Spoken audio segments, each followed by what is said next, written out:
یہ احساس واقعتا ماہ رمضان میں ہی ہوتا ہے کہ زندگی میں جو خوراک ہے اور کھانا ہے اور غذا ہے اور جو بھوک مٹانا ہے، یہ بھی ایک ٹارگٹ اور ایک ہدف ہوتا ہے، اور یہ کتنا مشکل ہدف ہو جاتا ہے سم ٹائم، کہ جب انسان اس کیفیت سے گزرتا ہے تو اسے تب اندازہ ہوتا ہے کہ یہ بھی تو دنیا کی مشکلات اور الجھنوں اور دردوں اور بیماریوں میں سے ایک بیماری ہے اور ایک درد ہے۔ لہٰذا اب جب تم نے بھوک کی مشقت کو جان لیا ہے تو سال کے باقی 11 مہینوں میں ان غریبوں کو فراموش مت کرنا جو تمہارے ارد گرد، تمہارے شہر، گاؤں، محلے اور معاشرے میں ستم ظریفی کی زندگی بسر کر رہے ہیں اور ہر روز اپنی خواہشات کے ہاتھوں ڈسے جاتے ہیں، بلکہ اپنے مال و دولت سے صدقہ و خیرات اور فرض شدہ واجبات کو الگ کر کے ان کے گھروں میں خوشیوں کا سبب بن جانا، تاکہ تمہارا مالی حق بھی ادا ہو جائے اور تمہارا خدا بھی تم سے راضی ہو جائے۔ ایک حکمت جو ابھی ہم نے کہا یہ ہے احساس پیدا کرنا ہی نہیں، بلکہ اس احساس کے بل بوتے پر اگلے سال ماہ رمضان المبارک تک انسان کی توجہ ان طبقات کی طرف اور ان کلاسز کی طرف اور ان لوگوں کی طرف دلانی ہے جو اس چھوٹی سی چیز کے لیے تڑپتے ہیں، جو اس چھوٹی سی چیز کے درد کو پورا سال اپنے سینے سے لگائے ہوئے آگے بڑھتے ہیں، اور جو اپنی زندگی میں اس ہدف کو پورا کرنے میں اس قدر مشغول ہو جاتے ہیں، مصروف ہو جاتے ہیں اور بے بس ہو جاتے ہیں کہ اپنی زندگی میں زیادہ بڑا کچھ کرنے کی فرصتیں ہی انہیں میسر نہیں آتی۔ تو خالق کائنات نے کہا ہے تمہارے پاس مال و اسباب ہے، تم ان کی ان چھوٹی چھوٹی ضروریات کو پورا کر کے ان کی زندگیوں میں آسانی کا سبب بن سکتے ہیں تاکہ وہ بھی تمہاری طرح زندگی کی آسانیوں کو دیکھ سکیں اور زندگی کے ایک بڑے ہدف اور مقصد کے لیے زیادہ ٹائم اور زیادہ فرصت اپنے لیے اویلیبل کر سکیں۔ اس کے علاوہ اس بھوک اور پیاس کا ایک اور مقصد بھی ہے۔ اچھا، یہ جو بھوک اور پیاس محسوس ہو رہی ہوتی ہے روزے میں، ایک تو یہ ہے کہ اس سے احساس مساوات پیدا کیا جاتا ہے، برابری کا ایک احساس دلایا جاتا ہے کہ غریب اور امیر دونوں برابر کی کیفیت، برابر کی حالت سے ایک ساتھ گزر رہے ہوتے ہیں، اور خاص طور پہ آپ یہ فرض کیجئے کہ سخت گرمیوں کا روزہ ہو اور ماہ رمضان المبارک ہو، اور اس دوران میں وہ شخص جس کے پاس زندگی کی تمام نعمتیں میسر ہیں اور وہ 16 سے 18 گھنٹے کے اس روزے کے دوران مغرب کے قریب بالکل نڈھال سا ہوا پڑا ہوتا ہے، اور ایک غریب بھی اسی کیفیت سے گزر رہا ہوتا ہے، تو یہ بالکل ایک برابری کی کیفیت ہوتی ہے جس میں انسان بہت ساری چیزیں اپنے آنے والے زندگی کے 11 مہینوں کے لیے سیکھتا ہے۔ البتہ اس کے علاوہ ایک اور مقصد بھی ہے، اور وہ 8ویں امام علی رضا علیہ السلام نے بیان کیا ہے۔ امام علیہ السلام نے آپ کے صحابی ہیں فضل ابن شاذان نیشاپوری، ان کے ساتھ ایک بڑا تفصیلی مکالمہ ہے، ایک بڑی لمبی گفتگو ہے، اور اس گفتگو کے ضمن میں آپ علیہ السلام نے فرمایا تھا کہ روزے کی حالت میں جب بھوک اور پیاس کی تکلیف سے گزرو تو یوم العطش الاکبر، یعنی سخت ترین پیاس والا دن، قیامت یاد کرنا اور آخرت کے فقر و فاقہ کو مت بھولنا۔ یہاں ایک تو اس بھوک و پیاس میں اپنے پڑوس میں جو شخص غریب ہے، نادار ہے، مفلس ہے، مسکین ہے، ایک تو اس کو یاد کرنا، دوسرا وہ دن یاد کرنا جس دن تم خود بڑے مسکین بن کے پیش ہوگے، جس دن تم خود فقر و فاقہ کی حالت میں خدا کے حضور یوں پیش ہوگے کہ تمہارے ہاتھوں میں کچھ بھی نہیں ہوگا سوائے تمہارے نامہ اعمال کے۔ یہ دونوں منظر یاد رکھنا، یہ روزہ ان دونوں دنوں کی ٹریننگ دے گا تمہیں۔ اپنے قریب والے غریب کو سوچو گے تو اس قریب والے غریب کی حاجتیں پوری کرنے کا سبق دے گا، اور قیامت والے فقر و فاقہ کا سوچو گے اور اپنے آپ کو وہاں مسکینی اور غریبی کی حالت میں خدا کے حضور کھڑا ہوا دیکھو گے، اس دن کے لیے بھی یقیناً اچھے اور نیک اعمال اور سہولیات یہاں سے لے کر جانے کی کوشش بھی کرو گے۔ 8ویں امام نے یہ فرمایا کہ اس الجھن، اس تکلیف، اس پیاس، اس بھوک اور اس شدت کے اندر قیامت کا دن ضرور یاد رکھنا چاہیے، اور پھر خدا سے دعا بھی کرنی چاہیے، اور انسان کو اپنے عمل میں کوشش بھی کرنی چاہیے کہ قیامت کے دن کی سختی، مشکل، فقر اور بھوک اور فاقہ جو ہوگا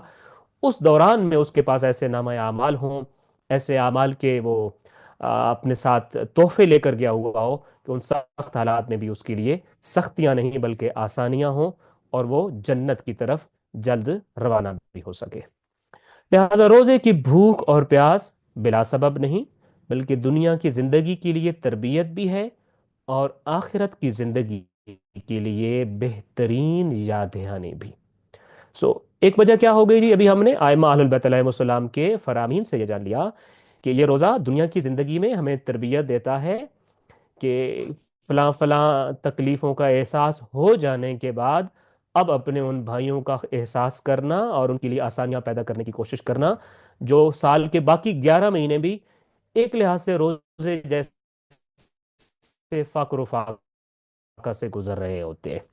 اور ساتھ میں پھر آخرت کی یاد دہانی بھی کرا دی کہ آج تم جس مشکل فقر و فاقہ تنگ دستی میں ہو، قیامت کے دن بھی بالکل تم اسی منظر سے گزر رہے ہوگے، لہذا یاد دہانی رکھو، تذکر رکھو، بھول نہ جانا اس دن کے لیے وہ تحفے اور تحائف لے کر آنا تاکہ وہاں تمہارے لیے آسانیاں ہوں۔ سو ون آف دا ریزنز جو روزہ کے ہمیں اپنے سامنے رکھنا چاہیے اور ان اہداف کو پورا کرنا چاہیے وہ یہ تھا جس کو بھی ہم نے پڑھا۔ اس کے بعد جو دوسرا ریزن ہے وہ ہے استحقاق ثواب۔ اور آئیے ذرا اس کو پڑھتے ہیں کہ خدا عادل و مہربان سے یہ گمان نہیں کیا جا سکتا کہ وہ اپنے کسی بندے کو تکلیف تو دے لیکن اس تکلیف کا اجر اور صلہ نہ دے۔ اسی لیے حدیث قدسی کے الفاظ ہیں کہ الصوم لی وانا اجزا بہ یا وانا اجزی بہ، یعنی روزہ میرے لیے ہی ہے اور میں ہی اس کی جزا دوں گا۔ اب انسان ایک مشکل سے گزرا ہے، بھوک اور پیاس سے گزرا ہے، تو اب اگر ہم یہ کہیں کہ وہ سارے منظر سے گزرنے کے بعد اس کو کچھ حاصل نہیں ہوگا تو ایسا ممکن ہی نہیں ہے، بلکہ خالق کائنات نے تو اس زمین کے اوپر یہ فارمولہ طے کیا ہے کہ انسان کو پہنچنے والی چھوٹی سی چھوٹی تکلیف کا بھی اس کو صلہ اور ثواب اور اجر ملتا ہے، یہاں تک کہ وہ راہ چلتے ہوئے اگر اس کا پاؤں کسی چھوٹے سے پتھر سے لگے اور وہ لڑکھڑا جائے اور گرے نہیں بھی، اس لڑکھڑانے کا بھی اس کو ثواب اور اجر ملتا ہے اور اس کے گناہ زائل ہوتے ہیں اور اس کو نیکیاں ملتی ہوتی ہیں اس سے۔ اب روزے جیسی اتنی شدید تکلیف اور پریشانی سے اور اس ایک خاص کیفیت سے گزر رہا ہو اور اس کو کچھ نہ ملے، یہ ممکن نہیں ہے، بلکہ اس تکلیف کے بدلے میں خالق کائنات نے کہا کہ یہ روزہ میرے لیے تھا، اور اس کے دو اعراب پڑھے جاتے ہیں، وانا اجزی بھی وانا اجزا بھی۔ ایک کا ترجمہ یہ بنتا ہے کہ میں ہی اس کی جزا دوں گا، کسی اور کو معلوم ہی نہیں کہ اس کی جزا کیا ہو سکتی ہے، اس کا ثواب کیا ہو سکتا ہے، میں ہی جانتا ہوں چونکہ یہ میرے لیے ہے اور میں ہی اس کی جزا کا بندوبست کروں گا اور میں ہی بتا سکتا ہوں کہ اس کی جزا کیا ہے۔ ایک اور ترجمہ یہ کیا جاتا ہے کہ روزہ میرے لیے ہے اور میں ہی اس کی جزا ہوں، میں خود روزے کی جزا ہوں،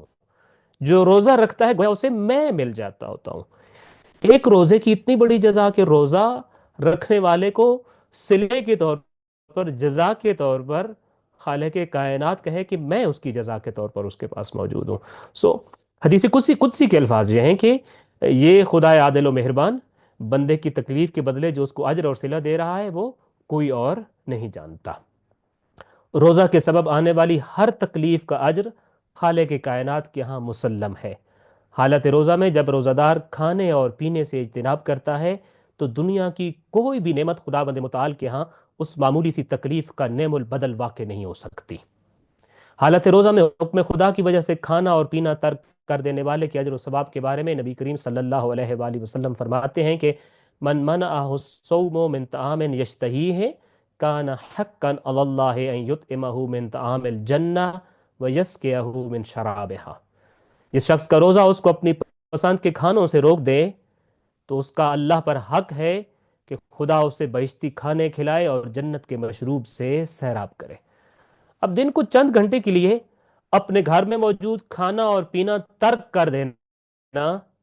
یہ سبب بنتا ہے کہ خالق کائنات اس کھانے اور پینے کے بدلے میں اب یہاں دنیا کی نعمت نہیں دے گا،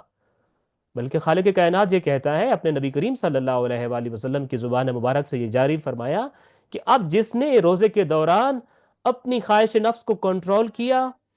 اپنی اشتہا کو کنٹرول کیا اور اس گھر میں جو بھی کھانے کو موجود تھا یا پینے کو موجود تھا اس سے رک گیا، اب اس کا بدلہ افطار کے بعد اس کی افطاری پہ موجود وہ چھوٹی چھوٹی جو دنیاوی نعمت ہے وہ نہیں ہے،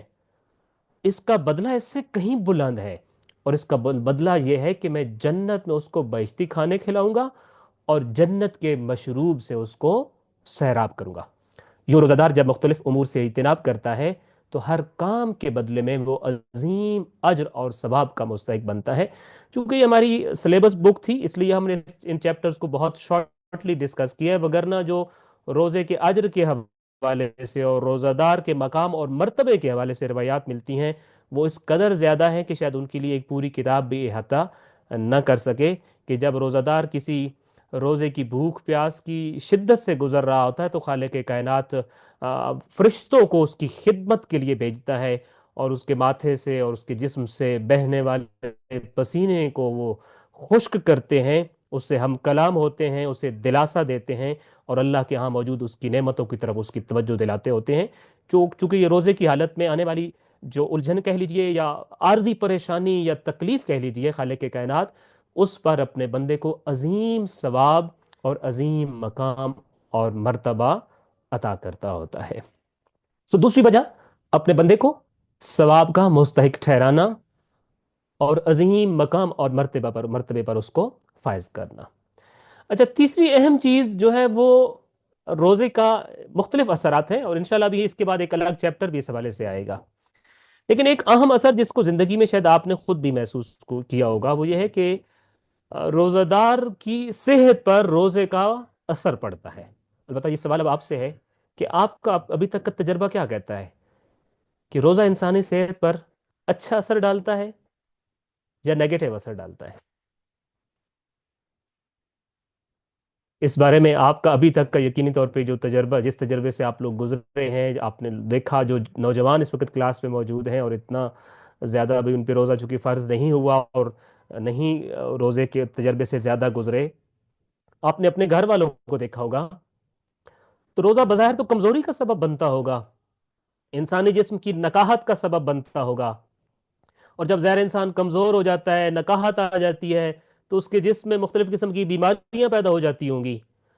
اور انسان بڑا کمزور اور لاچار ہو جاتا ہوگا، اور گویا خدا نہ خواستہ کیا ایسا ہے کہ روزے کی وجہ سے اس کے جسم میں بیماریاں پیدا ہو جاتی ہوں، یا کم از کم چلیں صحت کے حوالے سے ہم یہ کہہ سکتے ہیں کہ روزہ دار کی صحت پہ جو روزے کا اثر یہ ہوا کہ اس کو کمزور کر دیتا ہے، یا اس کے علاوہ بھی کچھ اثر ہے جس کو ہم دیکھتے ہوتے ہیں؟ آئیے ذرا اس چیپٹر کو پڑھتے ہیں، اور یقینی طور پر یہ بڑا دلچسپ چیپٹر ہوگا آپ سب لوگوں کے لیے، اور آپ یقیناً بہت سارے لوگ پہلے بھی اس بارے میں آگاہ ہوں گے، کچھ چیزیں ہیں جس کو ہم آپ کے ساتھ سائنٹیفیکلی اور میڈیکل پوائنٹ آف ویو سے بھی انشاءاللہ تعالیٰ بھی شیئر کریں گے، اور ہم دیکھیں گے کہ روزہ کیسے نور علی نور ہے، اور کیسے ہر طرح سے برکتوں کا سبب بن رہا ہوتا ہے، صرف قرب خدا یا خدا کے راضی ہونے کا سبب نہیں بن رہا ہوتا، صرف گناہوں کے جھڑنے کا سبب نہیں بن رہا ہوتا، صرف لوگوں کا احساس دل میں آ جانے کا سبب نہیں بن رہا ہوتا، صرف قیامت کے دن کے لیے بندے اور آگ کے درمیان ایک دیوار کی صورت میں ہی نہیں آ جاتا، بلکہ ملٹائی ڈائمینشنل اور ہمہ جہت اثرات اس کے ہوتے ہیں انسان کی زندگی کے اوپر۔ اور ان میں سے ایک خوبصورت چیپٹر جس کو آج کل میں اور آپ بہت بہتر سمجھ سکتے ہیں، اور اس پہ بہت زیادہ جدید ریسرچ بھی ہو رہی ہے، اور وہ جب پڑھتے ہیں ہم تو ہمارے واقعتاً ایمان مزید روشن ہوتا ہے کہ 1400 سال پہلے روزے کی جزیات اور روزے کی جو ڈیٹیل اسلام نے دی تھی، ان میں سے ایک ایک چیز کیسے انسان کے لیے مفید ہوتی ہے، اور ہم جب کر رہے ہوتے ہیں، روزہ رکھ رہے ہوتے ہیں، تو جہاں ثواب اور دیگر فوائد اٹھا رہے ہوتے ہیں، وہاں پہ ہمیں میڈیکلی یہ سارے فوائد بھی مل رہے ہوتے ہیں۔ تو آئیے ذرا اس چیپٹر کو باقاعدہ طور پہ لائن ٹو لائن پڑھتے ہیں۔ بازار سے لی گئی کسی بھی پروڈکٹ کے بارے میں اس کی مینوفیکچرنگ کمپنی ہی اس کے استعمال کا بہترین طریقہ اور احتیاطی تدابیر بتا سکتی ہے، اور اسے لیے جانے والے کام اور نہ کرنے والے کام پر رہنمائی دیتی ہے۔ ایسے ہی خلاق عالم ہونے کے ناطے پروردگار عالم کے تمام قوانین، ہدایات اور احکام انسان کی اصلاح، بہتری اور تندرستی کے لیے ہے، اور کہ جن پر عمل کرنا اس پروڈکٹ یعنی انسان ہی کے فائدے اور بہتری کے لیے ہے۔ ان ہدایات میں سے ایک ماہ رمضان کے روزے ہیں، جو یقیناً خدا کی طرف سے سزا یا ناراضگی کے سبب نہیں، بلکہ یہ روزے تہذیب نفس، گناہوں سے دوری، طبی فوائد اور دیگر تربیتی مقاصد کے حصول کے لیے بہترین مشق ہے۔ تو جیسے کوئی شخص کوئی چیز بناتا ہے تو اس کے بارے میں اس کو بہتر اندازہ ہوتا ہے کہ یہ کتنے ٹیمپریچر میں رکھنی چاہیے، اس کو کتنے گھنٹے لگاتار استعمال کرنا چاہیے، اس کو باقی آپ کوئی بھی موبائل لیتے ہیں، دیگر چیزیں لیتے ہوتے ہیں اپنی زندگی میں، اور آپ دیکھتے ہوتے ہیں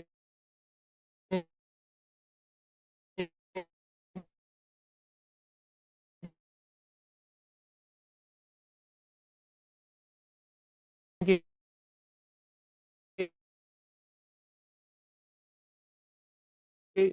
جو پوری گائیڈ لائن موجود ہوتی ہے۔ اب انسان بھی ایک پروڈکٹ ہے ایک لحاظ سے کہہ لیجئے، اور اس کو خالق کائنات نے پیدا کیا ہے۔ اس کے لیے کیا بہتر ہے اور کیا بہتر نہیں ہے، سب سے بہتر اس پہ جو گائیڈ لائن ہے وہ